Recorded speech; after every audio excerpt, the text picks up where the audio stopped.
Welcome to another episode of Threads of Enlightenment. As usual, this is my favorite space that I have an opportunity to thank our guests. And I want to thank them because I know for me personally that a couple of things are very expensive to me, and I know it must be for them. I assume so. Time. Time is a beautiful commodity. It is given to each and every one of us the same measure so that none of us can complain and say anything against each other. It is how we utilize our time that tells us who we are. The other is the journey that formed us who we are today. And I want to thank David for coming and sharing both of these very expensive commodities so that you and I can learn to become better human spirits while we're here on this planet called Earth. David, thank you for coming to Threads of Enlightenment. Thank you very much, Ken. It's a pleasure to be here. It is an honor to have you, sir. I want you to tell the audience, and I have been educating them to this fact that we are creators. We create by the way we process our thoughts, what we allow to come into the space of us, and we magnify it, and it becomes a behavior, which becomes a lifestyle. So I want you to educate them as to how do you serve others in this journey of ours. Well, I'm always a great believer in doing what you say. So the way that I serve is I do what I say. I literally, if I haven't done it, I don't teach it. Yeah. So in my life, helping others has really been a journey that started probably very self-centeredly with my trauma, and it's got blossomed out into an experience of connectivity and realizing that there was hope, that there was a chance, and that there was a way to stop driving forward looking in the rearview mirror of my past. So how do I help people? I educate and I then demonstrate. So anyone who's with me as one of my students, they will get the name it to tame it, as Dr. Daniel Siegel says. If you can't understand the system, how do you operate it? And secondly, feel it to reveal it to heal it. We've got to work through our feelings. Feelings are quite complex, although at the highest level, they're an energetic vibration. And probably at the simplest level, the nervous system's way of saying, hey, it's get more of this, or get a hell of a lot less of this. So the last thing that I do, of course, is rewire to recover. I help people repeat those things over and over and over and over again. Because as one of my coaches, Dr. David Schneider says, there's no such thing as confidence. There's only doing that thing until you've become good at it. Yeah. And a lot of my lads and ladettes will say to me, hey, Dave, I'm really not confident because I work a lot with social anxiety. I'm not confident in approaching that person or, talking to this person or possibly telling this person something. And I want to wait till they're confident in order to do that. And I'm going to say to them, well, the only way to get confident is walk that 20 meters and do those drills, get those skills, and keep repeating that. So that is how I help people. It's very, very practical. It's strategies. And I walk the walk. I don't just talk the talk. Yeah, I love that, Dave. I have a simpler explanation that I tell people. I said, because my background is I grew up in a church, I said there's the members, and then there are the disciples. The members just sit there, but the disciples are interested in getting answers. They're the ones that were asking the question, what do you mean by that? What do you mean by that? And then the teacher turns around and says, what I'm doing, you can do it too. So I'm just here to show you how to do it. And so that he kept pointing back to them and said, you can do the same thing I'm doing. So I tell them, strive to be a disciple. A disciple is what David is talking about. You have to, it's discipline. That's where the word comes from. And so that is one of the most important principles you will ever have to learn in your lifetime, because it was discipline that got you where you are today. So you just have to learn how to reuse that discipline. So, David, our custom here is to start as young'uns, as they say. One of the first space that we visit is that family unit. And we reside there for several years, and then we move and gravitate to the other units that we are part of our programming.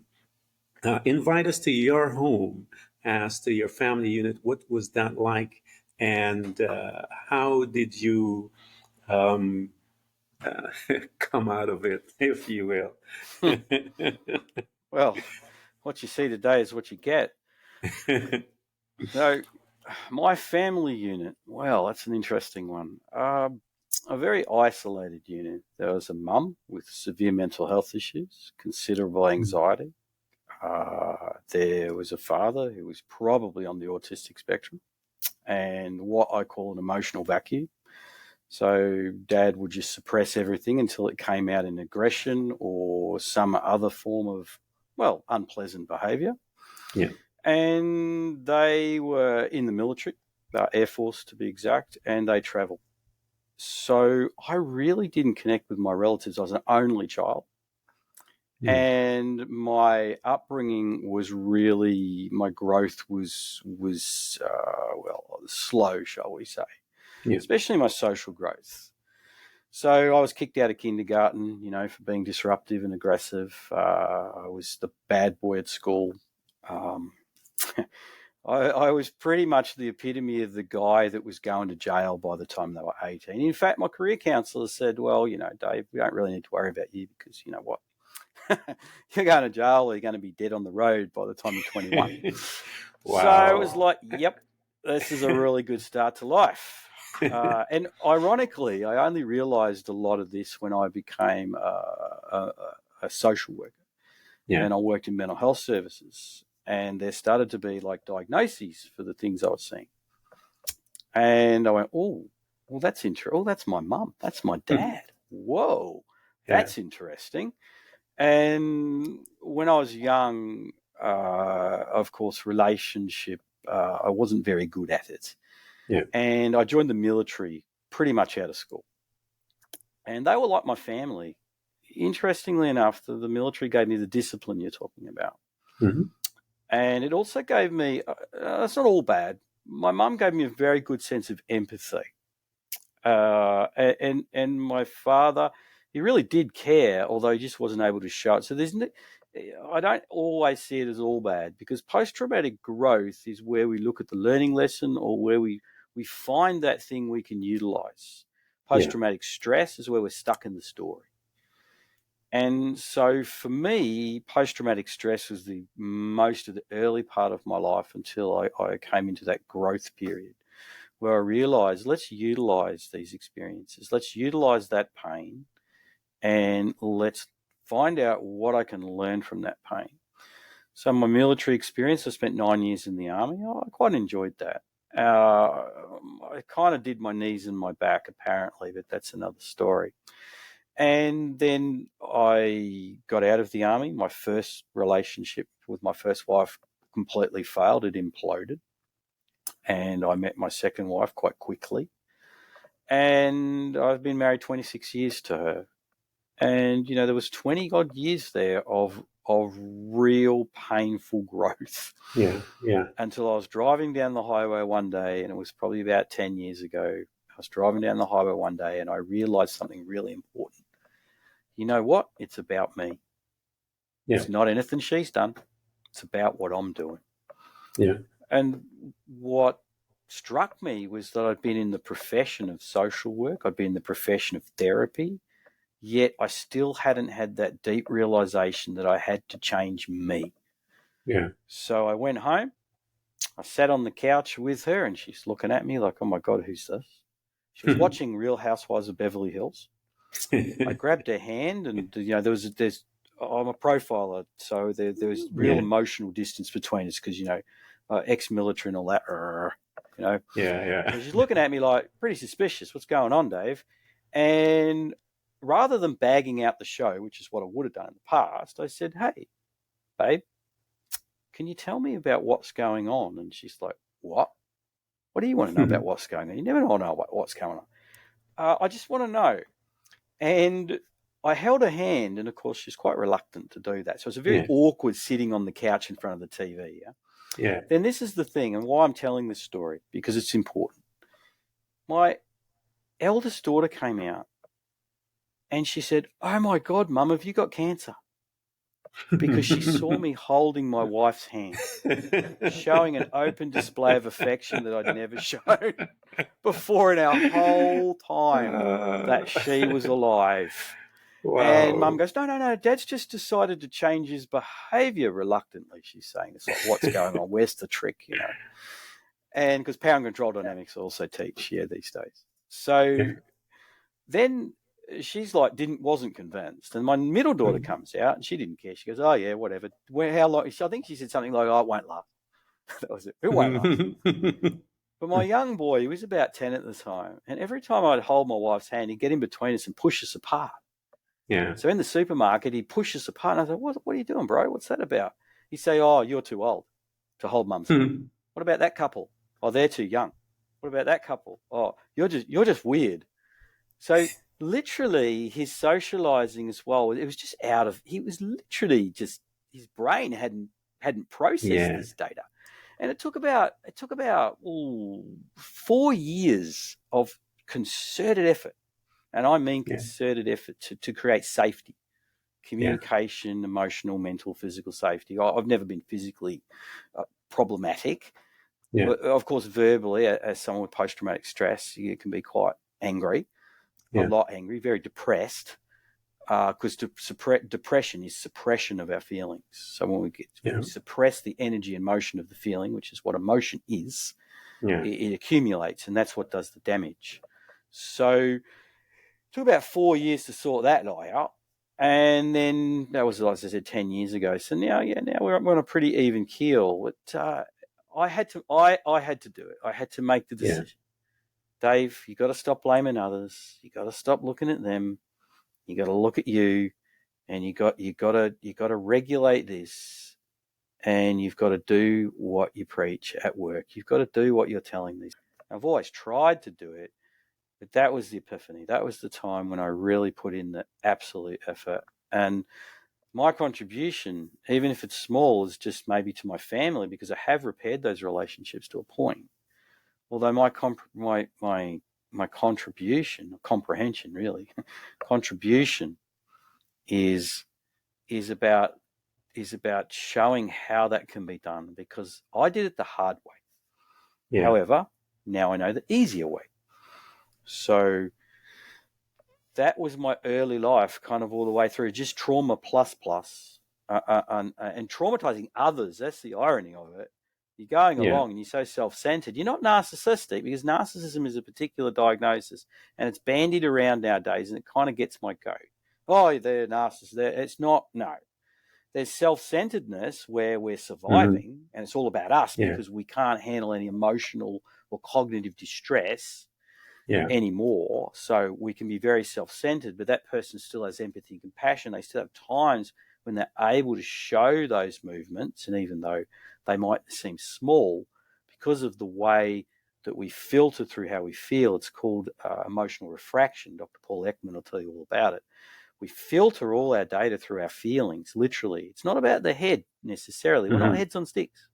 We are literally a feeling and experiencing system, and the body holds that data. So when we're distressed, we're filtering through the quality of that feeling, and that makes us miss other data, other good things around. So people in perpetual distress, perpetual trauma, often are actually just self-centered. When they get out of that place, effectively enough, they can start to kind of expand their ability to think about others and do the things they really know they want to do. A truly narcissistic person doesn't think about others. It's all a cost-benefit analysis. It's what do they get out of it. A traumatized person is usually surviving. So I was in survival mode till probably I was about in my early 40s.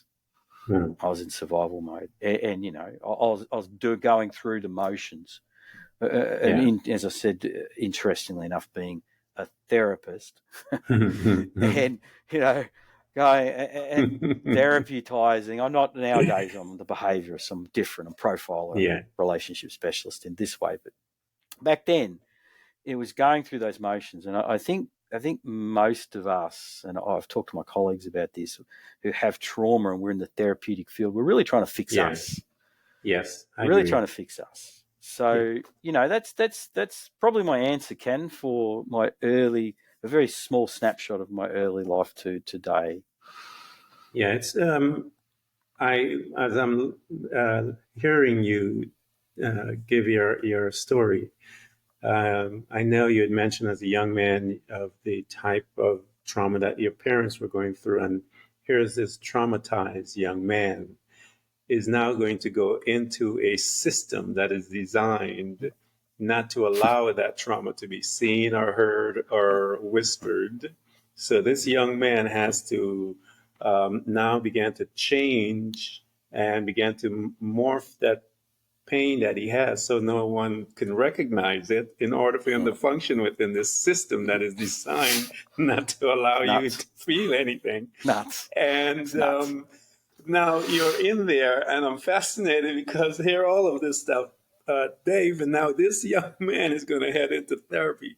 How in the world did that happen? Because this young man is a walking time bomb, if you can see it. But this walking time bomb, and you're so correct.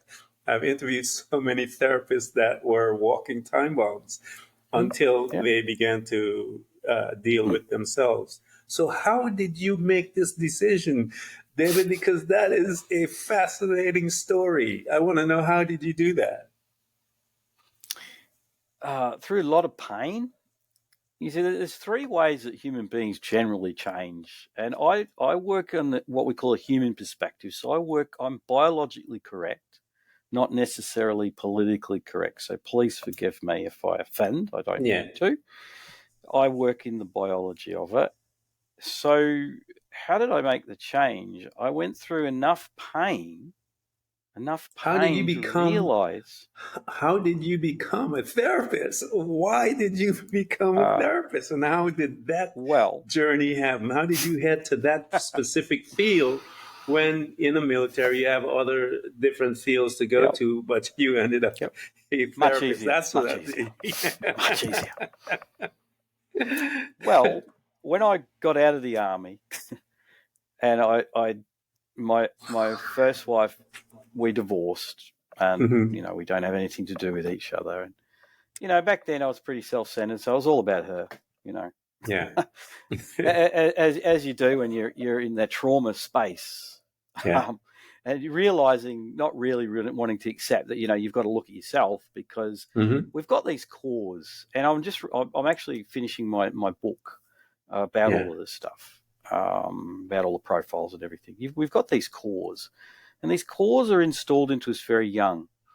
Yeah. So we've got our epigenetics, and I am getting to how I became that therapist. Yeah. Is the Yeah. background is probably important Yeah. scientifically. So we've got our epigenetics, like 3 generations of our ancestors' stuff. We carry Hmm. that. We carry that stuff with us. We're born Yeah. with it. And then we've got our genetics. Then we've got what happened to mum in the womb, and that's directly encoded through the chemicals and hormones and things. Then when we're born, literally we're a blank slate with a genetic load, probably about 60%, I'd say, roughly. I can't say for sure.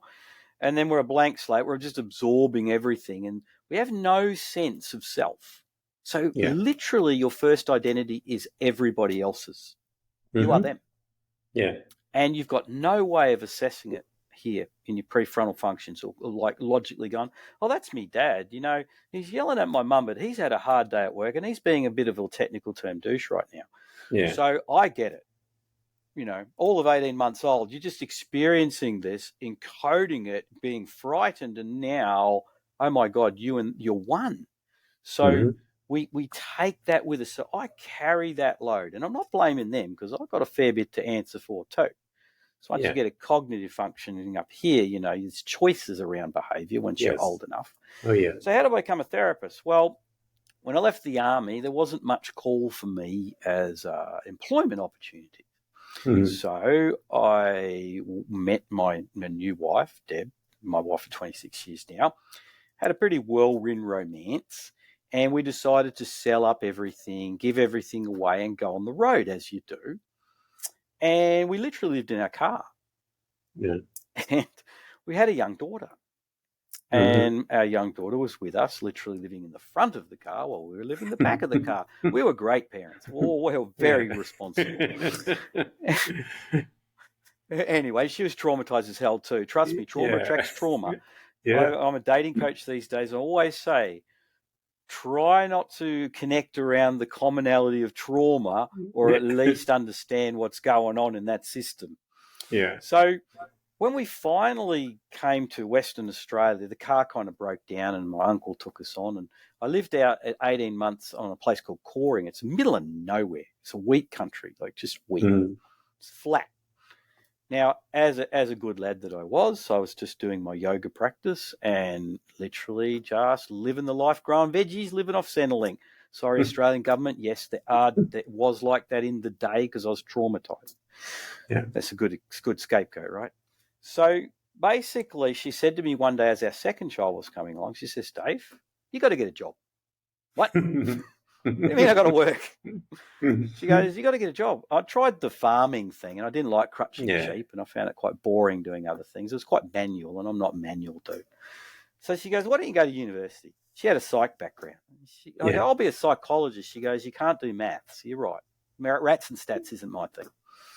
I'll be a teacher. She goes, you don't like kids. Oh, okay. Why don't you be, true story, right? Why don't you be a social worker? All right, I'll be a social worker. So I went and I did the thing called the stat test, right? And the stat test is like, you're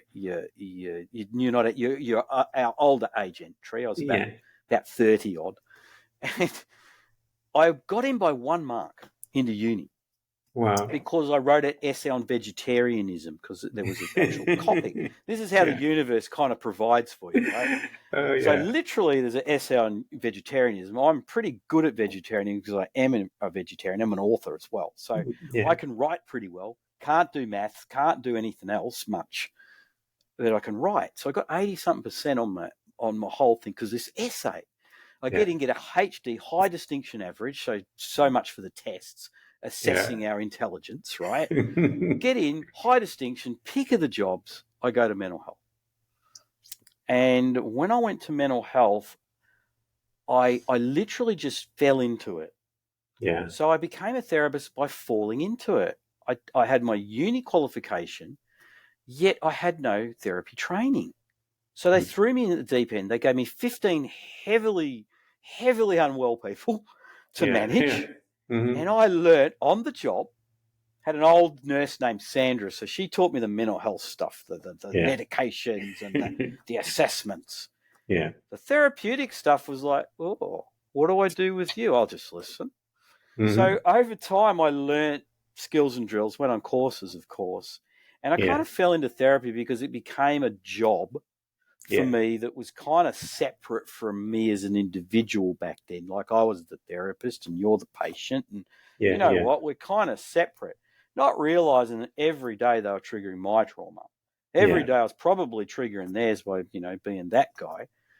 And at the end of the day, that's how I actually became a therapist. It wasn't until I was driving down that highway that I really realized what it meant to actually be a husband, a father, a member of society in a more conducive way, and to actually be someone who could do some good for me. This is just me, not anyone else. Because unless I'm doing what I'm teaching, unless I am walking that walk, how can I tell that? And I used to get kicked out of uni for asking questions. Yeah. There was one day that I asked a question. I had this uni lecturer named Kate. I don't know if she's still around. Well, if she's listening to the podcast, good luck to you, Kate. But anyway, there's a uni lecturer named Kate, and I used to ask the curly questions because I'm very head brain, but now I'm more heart, but much head back then. We had this lady and gentleman come in, and they were doing a domestic violence program. This is probably where I first thought about this concept, and. They're sitting there, and Kate says to me, don't ask any questions, David. Why not, Kate? Because I just don't want you to ask any questions. I'm like, okay. And you think university is that place where you expand your consciousness, you learn new stuff. But no, David, don't ask any questions. Okay, cool. If you know it's a red rag to a bull, Kate, you know that, don't you?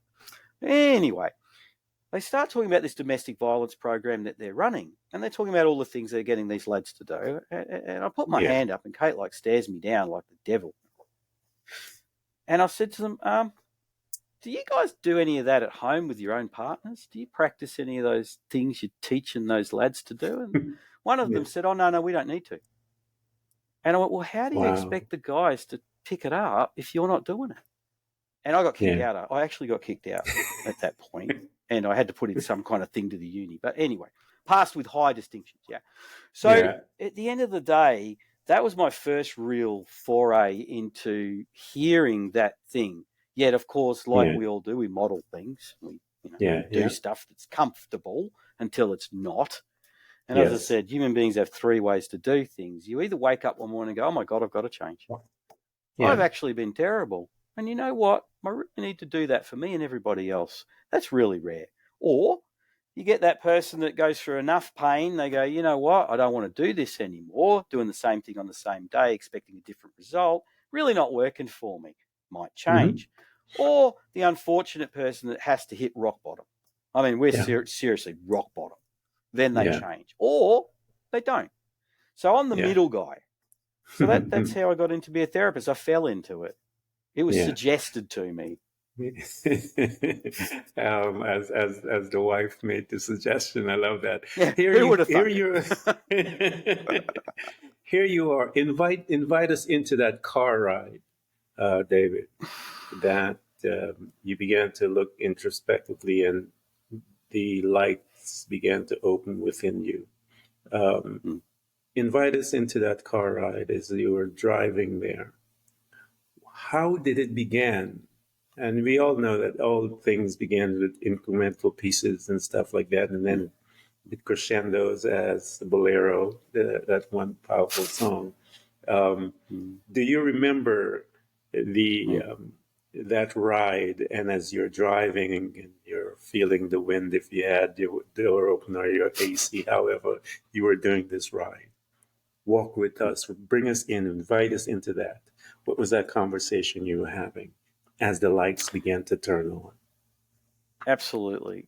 Well, like everything else in life, I wasn't doing it exceptionally well in my Yeah. own relationship. And this is part of why I specialize in profiles and relationships, partner profiles. So things were going unwell, and I hit this thing called the midlife crisis. Now, we won't call it a midlife crisis because ladies have, we're going to call it an identity crisis. We actually have identity crises when we go through different identities as we emotionally evolve. So I was at one level of emotional evolution and I wasn't moving forward very far. And I was really, I remember the day literally that my whole concept about my life changed, where I just became really unhappy with me. Yeah. And so that car ride was probably about, I don't know, a year later. Yeah. And I'd had a particularly difficult day, having wonderful vicarious trauma with my clients together, sharing the pain. Nowadays, we don't use that technique, but while I was back then, I was sharing the pain. And I realized that my relationship was heading for like Splitsville the second time. Although my wife is what we call, she's a queen profile. She's a very loyal lady, and she's a caretaker queen. So she's very much about caretaking. Fixes broken birds like me, but at the end of the day, real caretaker. Didn't know that back then. And it was at night. It was about 7 o'clock at night because I finished really late, and I'm driving down the highway in the old Dado or whatever I had back then. It wasn't the best car in the universe. And I was just literally looking at a number plate in front of me because I used to memorize number plates to work on my memory. Yeah. And it suddenly hit me a really hard, wait a minute, hold on, Dave. You've been blaming her for a lot of stuff. You know what?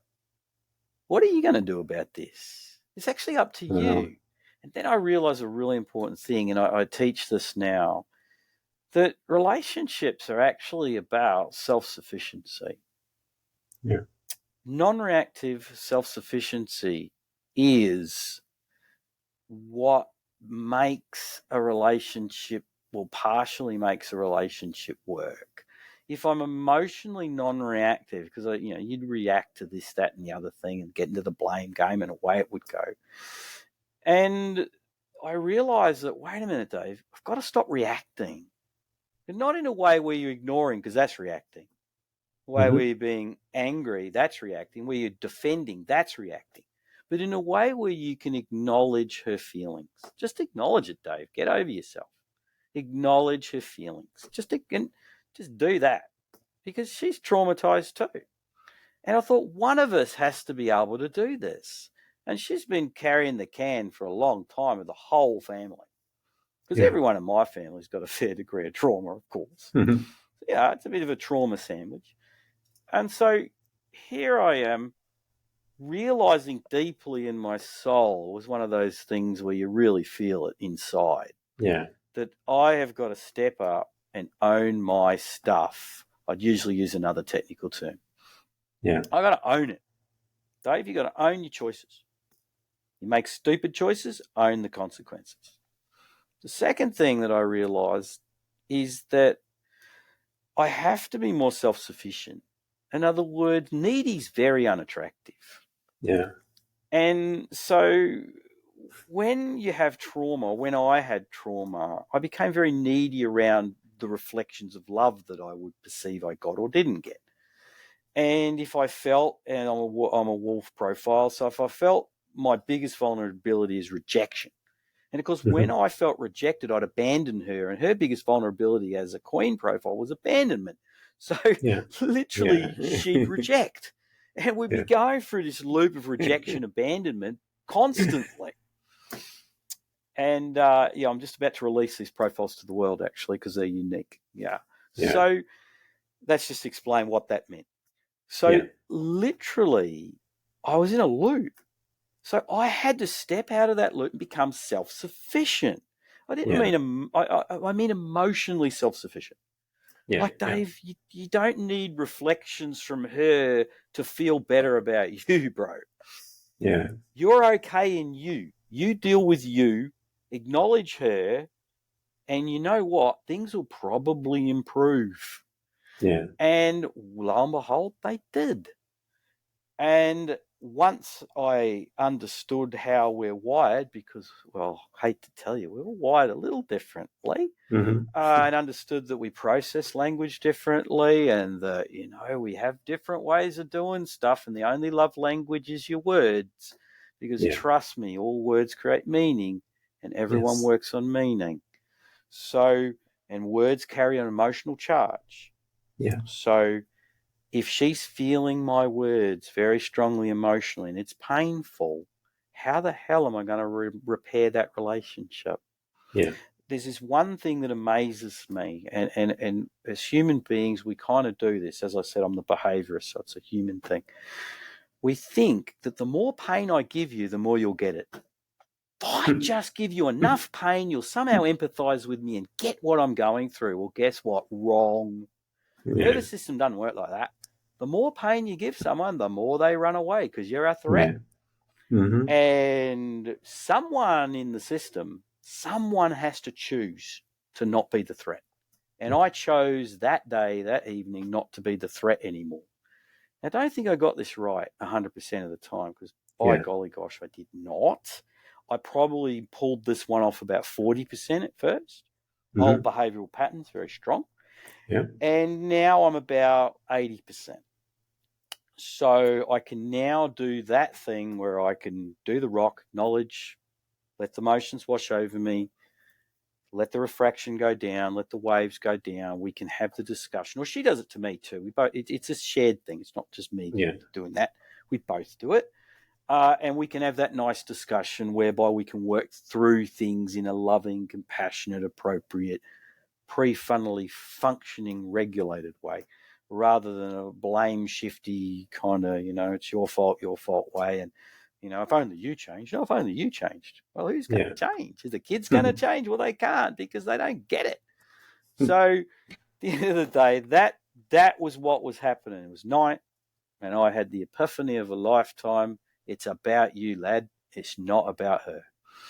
Yeah, that is a powerful. That's why I wanted to circle back because it is a powerful um, invitation that was given to you, and you accepted the invitation to change. And I always say to people that the blame game has an expiration date, um, and you have to choose whether you want to create a new picture or if you want to continue in that blame game. But it does have a um, expiration date. And when you accept that expiration date and begin to change, that's when you really began to grow up. You began to segregate yourself from the programmings that you've had all through your life, from wherever you came from, your family, the history of your family, and all of the other things. You're now beginning to redesign, if you will, yourself. So here you are, Dave, and I know, and I always want to stress to people that growth is not a linear thing. It is never designed to be a linear thing. And I give the example of a plane flying to a destination. And we know that there's turbulence, and those are the things that comes in life. There's turbulence in life that comes out of nowhere. There are certain different types of turbulence, if you know. And so based on the different type of turbulence that come into that pilot's arena, they have to make the adjustment accordingly based on that outside Yeah. stuff that comes. And so it is never linear. And because of that, you will, perfection is the enemy of personal growth. You cannot and never will be perfect. Yeah. You're continually growing. So don't give up because in your mind you think that you can't achieve it. You can never achieve the level of growth that you are about to go on. So don't look for an ending, look for the continuation of it and explore the journey. So here you are, you've made this decision, you've gotten this powerful insight. You got home, she's watching the show, you held her hands, and she thinks you're nuts. The whole family thinks you've lost your mind. What were those tools, Dave, that you bring in? Because you have the knowledge from the therapeutic part of it, but there was a lot of things missing in you. What were those tools that you had to bring in from the external collective of wisdom that were Mm. not with you as a therapist, that you, in your studies, that you recognizes that you needed to bring into your space to assist you in this new journey? That's a good question, Ken. I've never been asked that before. You're right. And I knew I was missing a lot of tools. Yeah. University didn't prepare me for it at all. Yeah. The army didn't prepare me. My Mhm. parents didn't prepare me. My relationship was pretty much a blueprint of whatever went before me. So Mhm. what I decided to do is actually a conscious decision. I decided to learn power and control dynamics. I Mhm. decided to work out how we get in charge of stuff Yeah. and what actually makes humans tick at the deepest possible level. So the behaviorist journey actually started there, where I said, right, I've got to understand this process because we all want to be in control, right? Mhm. I've got a 70-year-old student, and I said to her, I said when I first met her, I said, what do you most want to get out of these sessions? She goes, I want to control everything. I said, good answer. The first thing you've got to do is control yourself, because that's the start of it. And she's actually married to a diagnosed narcissist, right? So she literally Yeah. comes to me for strategies to manage that relationship, which we give her, Yeah. and it's successful. So there were some tools that I had to pick up. And so I went down some very deep rabbit holes, Ken, to Yeah. find those tools. Yeah. Mhm. First rabbit hole I decided to go down is I decided to become a hypnotist, which I am.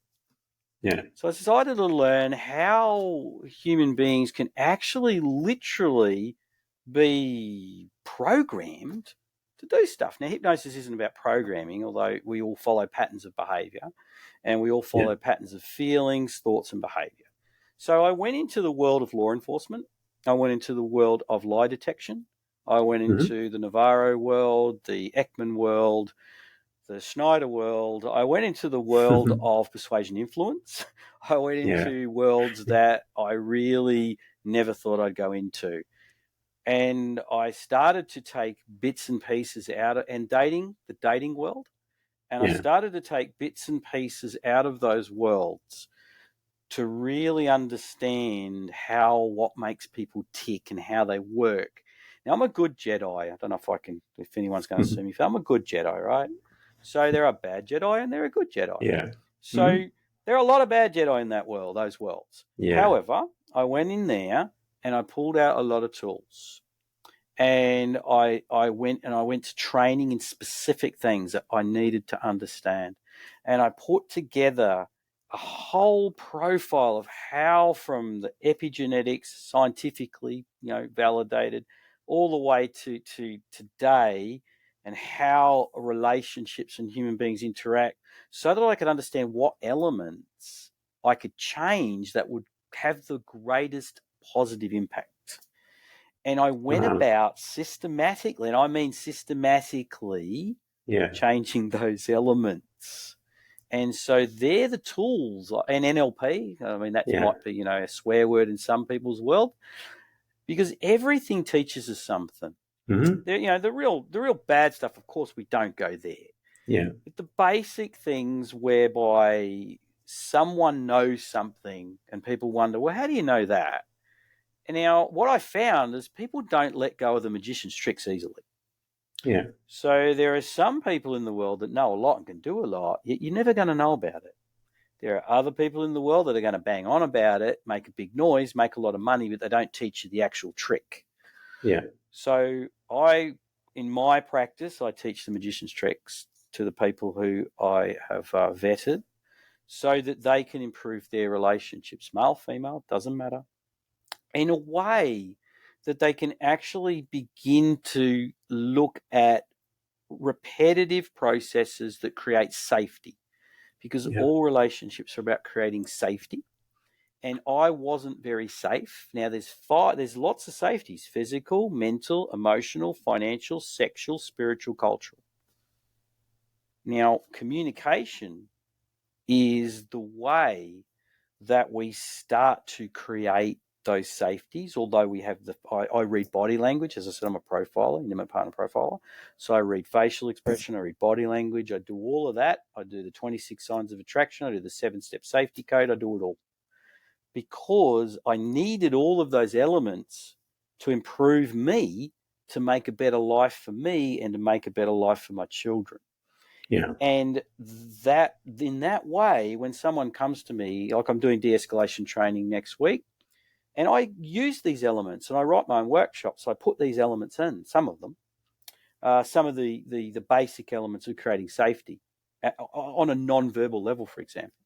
So literally, I had to create safety, and that was my goal in life, so that the safer my partner is, the more she trusts me. The more she trusts me, the more she moves toward me.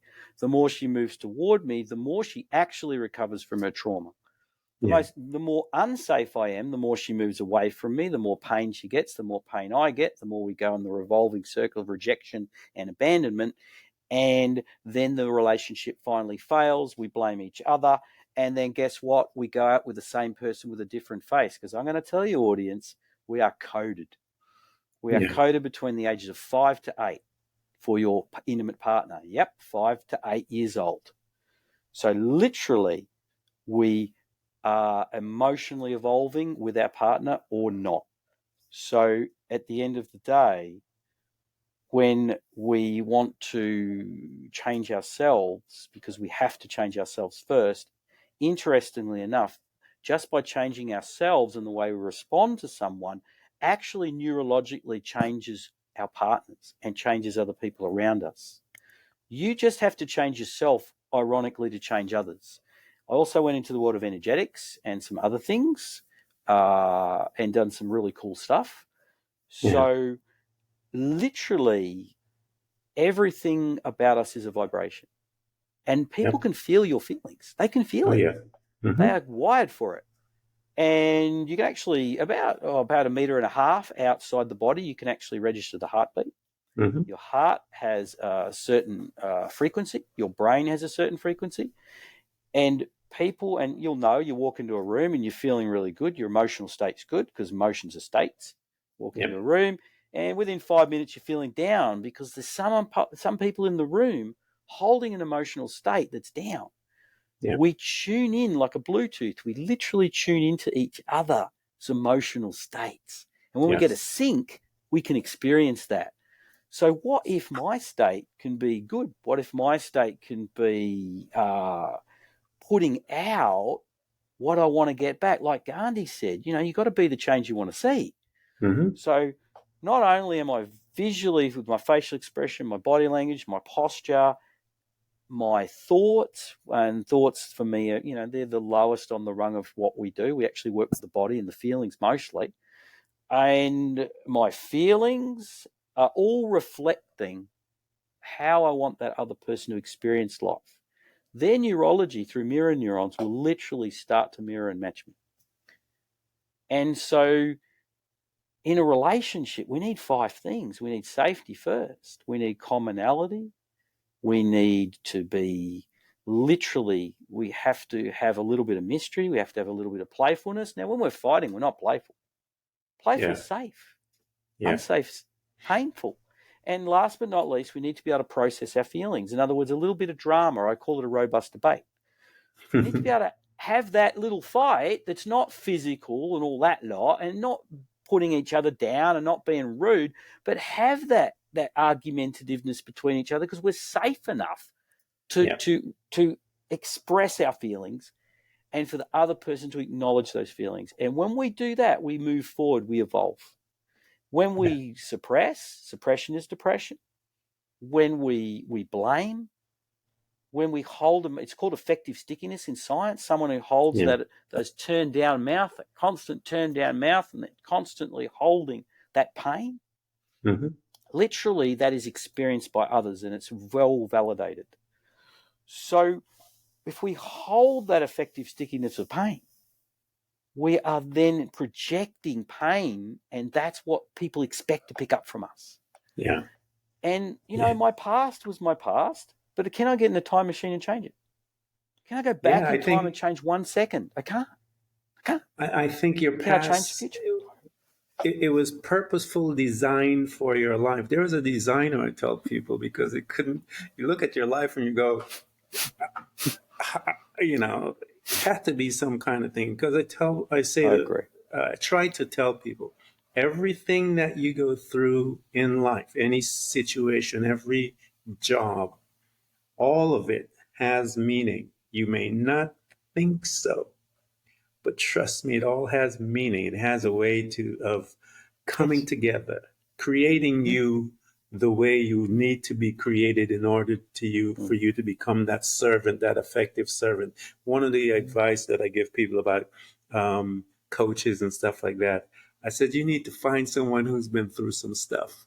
And I said, you want to probe them to find out if they've been through some stuff, because if they've been through the stuff, how can they not, if they haven't been through anything, how can they guide you? They don't know the pitfalls. They're not familiar with the pain. They're not familiar with depression. They're not familiar with all of these pain and trauma. They're not familiar. But someone that has gone through, now they have some information, and that they are able to give to you. And that is usually via a question that you are not thinking how to ask, because they know exactly what question will produce what outcome, because they've been through some stuff. And they're able to That's it. get you through yours much faster than they got through theirs, because they had to learn all of this information in order to be very effective and a powerful servant in order to assist you to become who you are today. I love your story when you're beginning to talk about it. I tell people, I try to get them off of the circular life, David, and I tell them they're on the circular life because they haven't made a decision yet. The human being is designed that when you make a decision, a purposeful decision, you then will do the appropriate necessary things to bring that decision to pass. David made that decision. What is that necessary thing? Go and get information, data to help you to achieve what you just said. And if you haven't been able to make that decision yet, is because you're still thinking about it. When you're ready and you make that decision, the decision itself houses a tremendous amount of focus, power, a lot of things in that decision once you've decided. So I invite you to decide, and it will help you to become focused, and you'll be able to accomplish all of the things that David talked about, that those tools, those modality that he went and gather information. He is able to look at your situation and see which is best to help you get the answer for your condition, if you will. And that's when someone has gone through, because they are purposeful designing their life. And David, from talking to him, you can tell that he has been a disciple. He has some knowledge how to hit the bullseye, if you will, because he's been practicing for a little while. And he has learned how to utilize his skills. So, David, here you are. Your family is, of course, as you're doing all this study, your wife is looking at you, the kids are looking at you, going, what is happening to this man? And of course, they have questions, and but they're watching you because they want to know, as your second daughter came, that'll pass. But they're seeing some consistency. Your wife is seeing this consistent behavior. The change is manifesting. The response from them, as you said, they're being affected as well. They're probably not even knowing it, but they're being affected, as you said. And now you're a student. You're watching all of this, David. What was happening to you, the individual, the entity of David, the David that is sitting inside, that is now implementing all of this and watching results, and is able to understand, even though he is going, he's oscillating, learning more, falling back, but he's observing this thing. What was that conversation that you were having with you, David? What was the language like when you were speaking to yourself?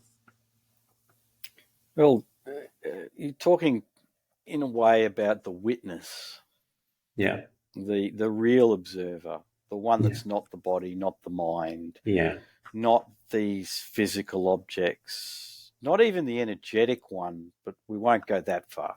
yeah, The one that I guess is detached in a good way, in a yeah. way where detachment allows you to make better choices. It allows you Mm-hmm. to be more loving, empathetic, and compassionate, because you can leave your ego behind.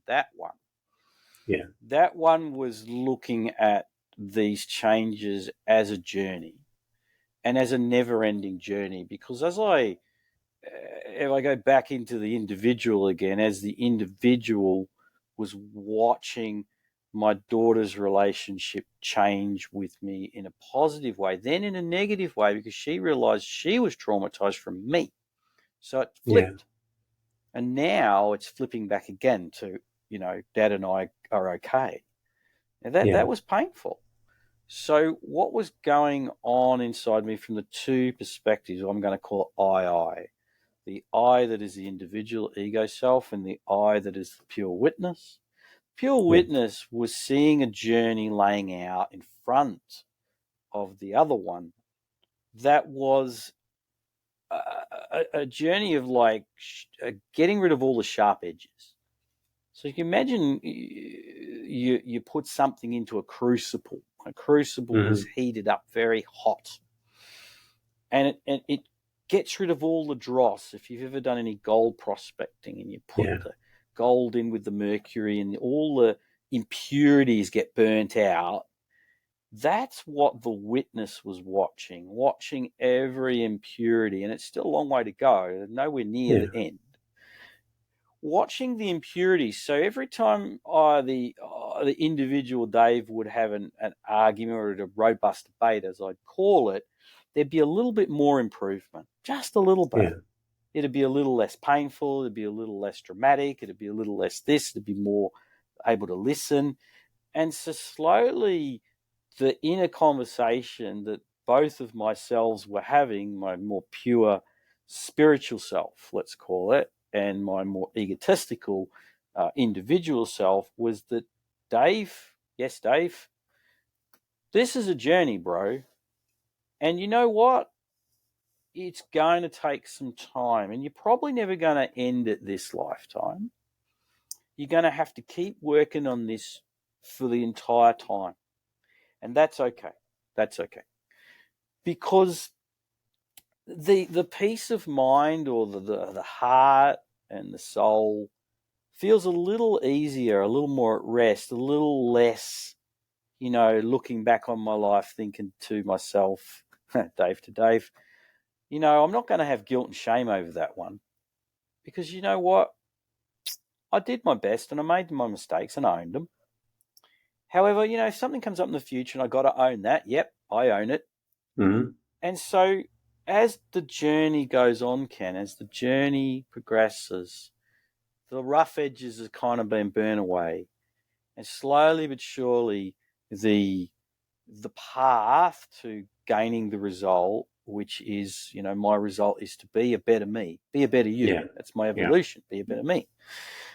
For my family, for the world, for everybody. That is slowly coming to fruition. And the conversation I'm having is it's going to take time, and I've just got to be gentle on myself. I make mistakes, definitely. And my family, I'm watching how my relationship with my son is getting better. But before, because I'm a dating coach, okay, so before, like a year ago, he wouldn't ask me any questions. He's 18. No, I don't want to know, Dad. I don't want to know all that stuff. I don't want to know. No, you don't know nothing. I'm like, but that's ego, Dave, right? Then one day he sits in the car and he says, Dad, tell me all that stuff you know. Okay, son.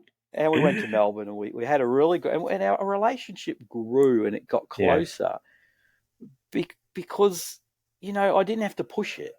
I just had to zip it and wait. And even if it never happened that my own son wanted to know this stuff, I'm dying to tell him about, how do you make this stuff work? Yeah. If he never asked me, I'd never tell him. Yeah. Because that's his journey. Yeah. So and modeling is the way we learn, not words. So I got to model it. And I'll say to him all the time, if I have an argument with Mum, and I'll say, man, I didn't model that very well, did I? And he'll go, no. You could have done, and in fact, he's actually schooled me on some stuff. It's scary. Yeah. So that's really joyous for me to see that, and my older daughter's relationship much better. I mean, we couldn't stand to be in the same room with each other 10 years ago. Yeah. Now we live in the same house. She's moved back home, but it's still a work in progress, Ken. Yeah, but that's a beautiful picture, though. Always that. Yeah, it's a beautiful picture. David, it's a beautiful picture because I'm looking at this picture from the growth of a therapist to a behaviorist. And both of them are relationship based, dealing with relationships. But look at the outcome that you have achieved as a behaviorist versus the outcome as a therapist. And the saving, if you will, or the melding of the family, one of the most powerful units on this planet. The changes that are happening internally with you, the changes that is perpetually moving you to a better individual while you're here, and that change also that is perpetually moving your family along with you on the journey of personal development.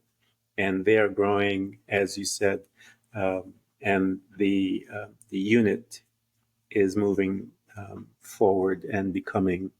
And I love that term. I always tell people it's one of my favorite words, becoming. And when you say that, there's no, in my mind, there's no end to it because I'm always becoming, you know. And you had said that the shifting of the mind and the intellect as far as and allowing the heart to be the premier decision maker of you. It's a difficult switch with a lot of people, and I tell this story because I tell them I grew up in the church, and I remember them telling me a story about Jesus Christ being in the garden, and he's praying about things, and he said, I don't want to do this because I don't want to do this. I don't want to do this. And we see this battle of surrendering one's mind with one's heart. It was the heart that led him to go, okay, I give up. I'll do it.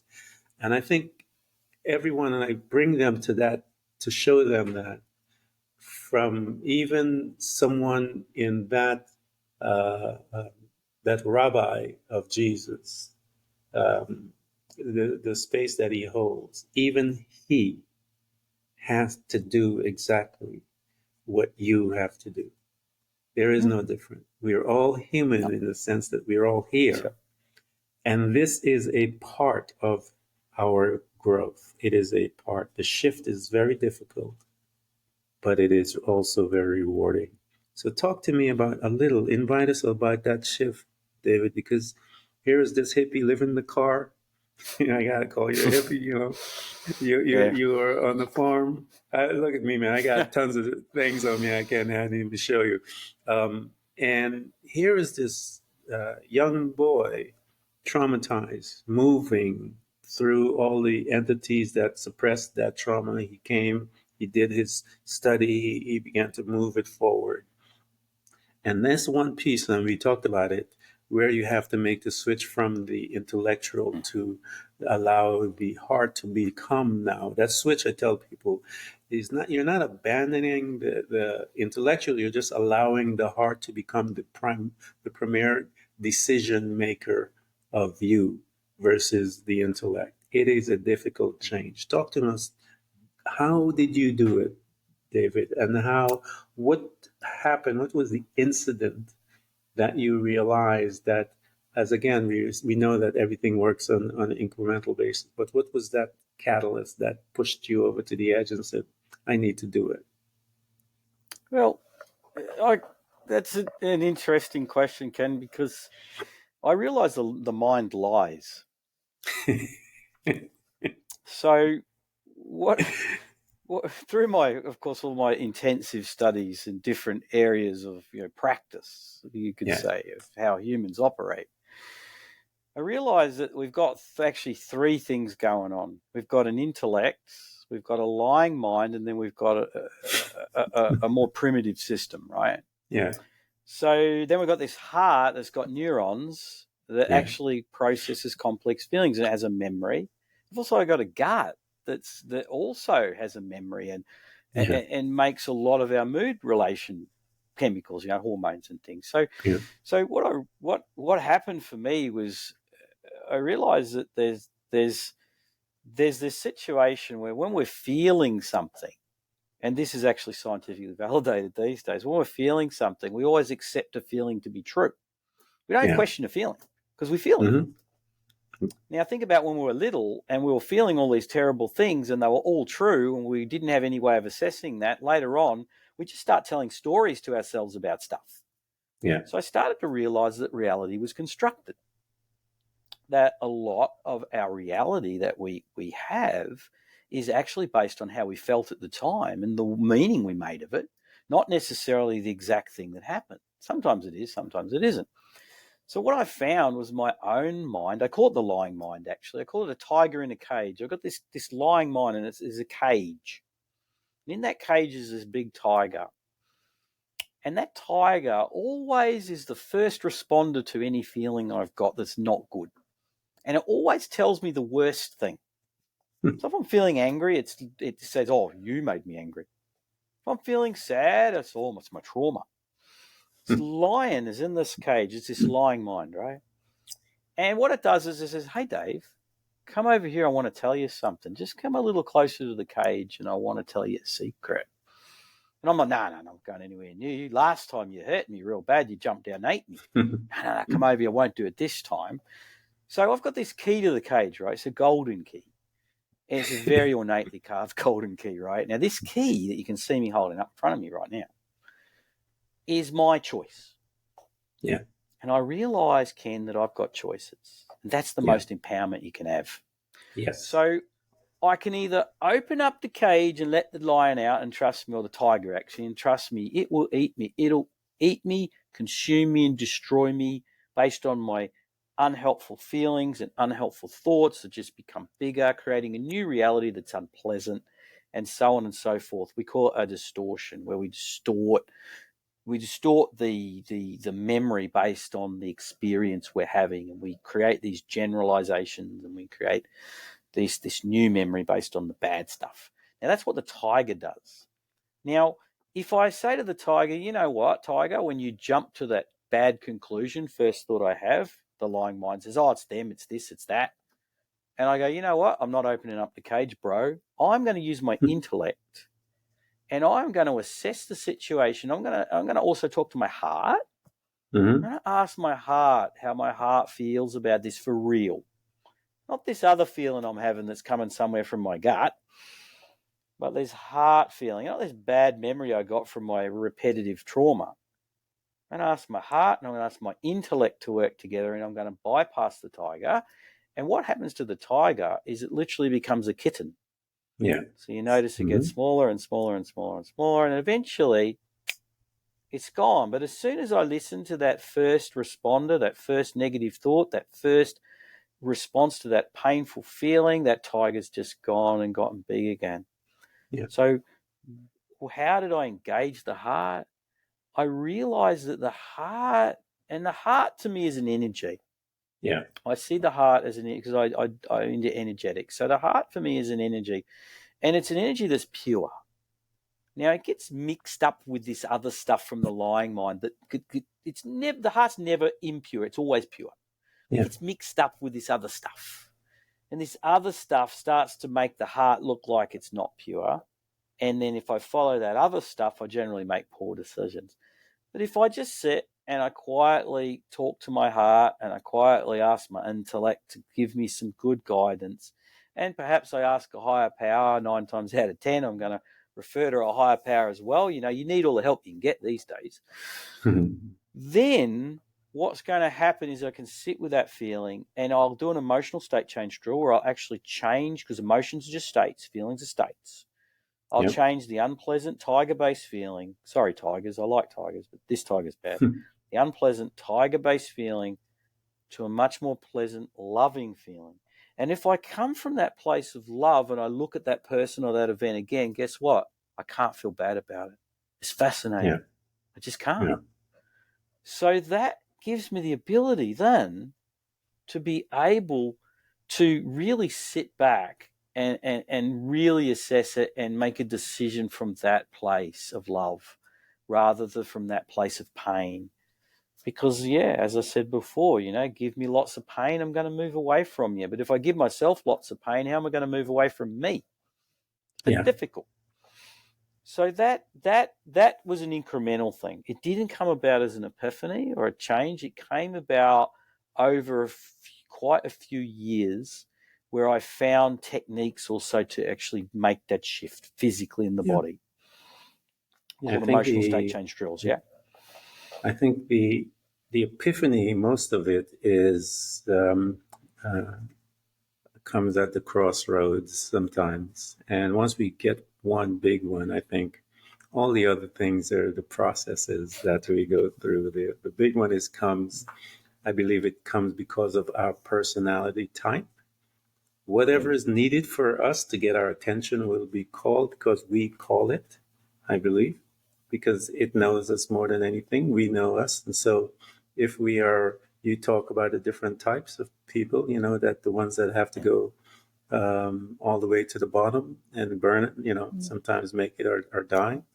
And, but based on your personality, I believe that that invitation is sent out because we have this longing inside of us. And it's also speaking. It's speaking and it's creating a pulling. And then when it pulls and it comes, and that epiphany comes and we get it, it ushers us into the journey. You talked about yours in the car, that epiphany came when you looked at the license plate, beginning your to memorize the plates and the numbers and stuff like that. And then it's like, hey, Dave, boom, you walked in. And that epiphany took you to where you are today.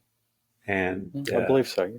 caused you to do all the studying and the other things that is necessary to create the new you that was already new that you wanted to be. And I believe we go through those things, Dave, because the designer saw a need, meaning that there are other people outside that needs a servant and someone that is able to go through the hard stuff. As I tell people, you got to find somebody who's been through some stuff. The designer takes you through and brings you out because there's a need beyond that. And so once you come out and you become that servant, you're then able to turn to those and humbly serve because you have been broken, you have been mended, you have understood, you have learned about the ego, you've learned the separation, you've learned the heart, you've learned all of it. And now you are humbled.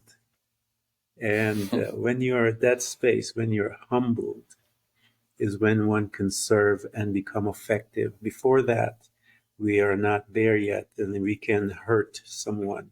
But when we are humbled, Dave, I believe it puts us in a state that is very powerful. That emotion, you talk about emotions or state, it keeps you, when we step out of that humbleness, that's when we start barking and going all kinds of crazy things. When we're in that state of humbleness, and we look at the other individual and we see that they are precious just like we, traumatized just like we, are growing and moving just like we, as you said, our response become love and not out of anything. And that humbleness helps us to respond in love. And you guys that are listening to us, I have been excited to have this conversation with Dave because I knew that he had some deepness to him as to the data. And that is why I was asking those questions to extract those data so that you guys can see who is before you. And those of you that are in need, he talks about several different types of relationship, marriage and so forth. He's now talking about relationships with family, relationship with self, relationship with with a loved one, all of it. You have someone that can teach you and guide you, not even teach you, much more so guide you as to who you are. And I know that he will be excited to hear from all of you. I want you guys, Dave has classes, he has coaching. I'm going to provide everything. You need to get rescued. And I got you a lifeguard that we are honored to have here on the show so that he can throw you that life support so you can help your family, help you as he described his life. You saw that he was bringing his family along. And so I want to give you guys the opportunity to have access to him. So I'm going to provide everything of Dave so that you can reach him. I know he said earlier that he's writing a book. Dave, keep me posted. I'm going to tell them that when it's coming out and so forth, so we can get them to make sure that they start buying it and giving it to gifts. The holidays are coming up, all of that stuff. Let us know, and we are going to make sure that we create a space whereby we can put you out there, because I know we haven't even touched the surface yet. Dave, I just want to thank you so much for coming to Threads of Enlightenment. Thank you very much, Ken. It's been a pleasure to be here, and I've enjoyed my time having a yarn with everybody. Thank you very much. It has been a pleasure, man. Thank you.